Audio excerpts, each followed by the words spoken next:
Hello everyone. Welcome back to our channel where we break down complex topics into digestible bits. Today we're going on a journey through some of the most pivotal U.S. housing laws. Whether you're a homeowner, a renter, or simply interested in real estate law, this video will offer valuable insights. The history of U.S. housing laws is deeply intertwined with our nation's past, reflecting our societal changes. These laws play a crucial role in shaping the housing market and how property rights are upheld. Today, we're going to explore some of the most significant of these laws. First up, let's take a look at the National Housing Act of 1934. To fully understand the importance of the National Housing Act of 1934, we need to set the stage. The Great Depression had left the U.S. economy in tatters, and one of the sectors hit hardest was housing. High unemployment rates, unstable prices, and a lack of consumer confidence led to a decline in home ownership, which brought us to the National Housing Act of 1934. The National Housing Act of 1934 was introduced as part of President Franklin D. Roosevelt's New Deal to combat the housing crisis during the Great Depression. Its goal was simple but profound: to stimulate the building industry by making housing and home mortgages more affordable to the American public. So, how did the National Housing Act of 1934 make such an impact? Well, it created the Federal Housing Administration, or FHA, which introduced mortgage insurance. This concept was a game-changer. It allowed lenders to provide mortgages with smaller down payments and longer terms, which meant more people could afford to own homes. Plus, it gave lenders the reassurance they needed since the FHA would cover the losses if a borrower defaulted. The legacy of the National Housing Act of 1934 is still visible today. It established the foundation of the modern mortgage system and made homeownership attainable for a wider swath of the American population.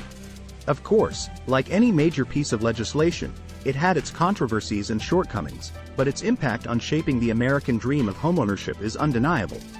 Fast forwarding to 1968, the Fair Housing Act came into being. The late 60s was a significant period for civil rights in the U.S. Amid this climate, the Fair Housing Act, also known as Title VIII of the Civil Rights Act of 1968, was born.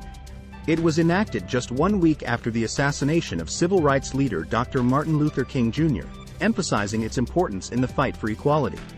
The Fair Housing Act is a powerful piece of civil rights legislation, but what does it entail?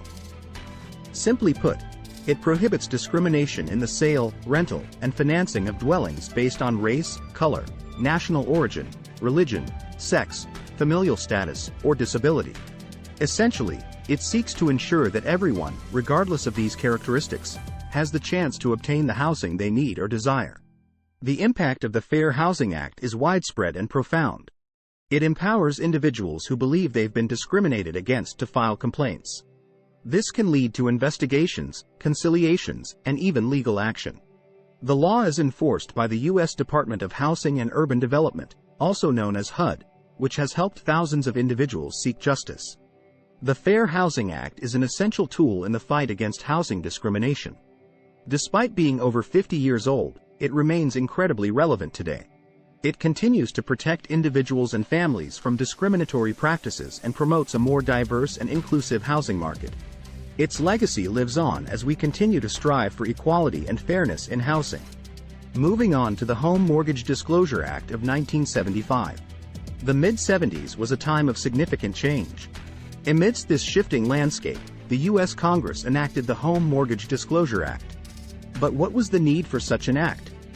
The HMDA was designed as a response to concerns about credit shortages in urban neighborhoods, particularly those that were racially and economically disadvantaged, a practice known as redlining.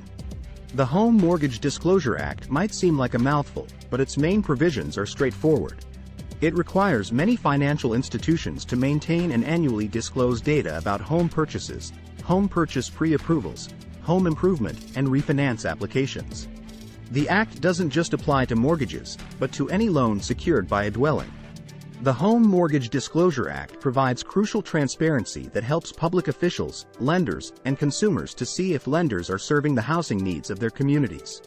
It's a crucial tool for rooting out discrimination and ensuring fair access to housing credit.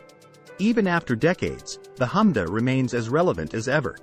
It continues to be a significant resource for regulators and policymakers in understanding emerging trends and changes in the housing market. and it is used extensively by industry analysts, researchers, economists, and advocacy groups. Lastly, let's talk about the Housing and Economic Recovery Act of 2008. The year 2008 was a trying time for the American economy. The U.S. was in the midst of the Great Recession, largely due to a severe downturn in the housing market. As part of its response, Congress passed the Housing and Economic Recovery Act. So, what exactly did the Housing and Economic Recovery Act entail? It was a comprehensive and multifaceted piece of legislation, but at its core, it aimed to assist homeowners and stabilize the faltering housing market. This was achieved through measures such as modernizing the Federal Housing Administration, providing a tax credit for first-time homebuyers, and creating a new regulatory agency for Fannie Mae and Freddie Mac. The impact of the Housing and Economic Recovery Act has been substantial. It helped to stabilize housing prices and revitalize the housing market. Moreover, the first-time homebuyer tax credit stimulated home purchases, and the modernization of the FHA made mortgages more accessible to more people. More than a decade later, the effects of the Housing and Economic Recovery Act are still felt. The act helped to ensure the continued viability of Fannie Mae and Freddie Mac, key players in the American housing market. It also set the stage for future housing policy and continues to influence the debate on the role of government in housing. And that's a wrap for our review of key U.S. housing laws. These laws have undeniably shaped our housing market, providing a framework for property rights, fair housing practices, and economic stability. Make sure to hit the subscribe button and the notification bell so you won't miss our next video, and if you found this video helpful, hit the like button and share it with your friends. Until next time, stay curious and keep learning.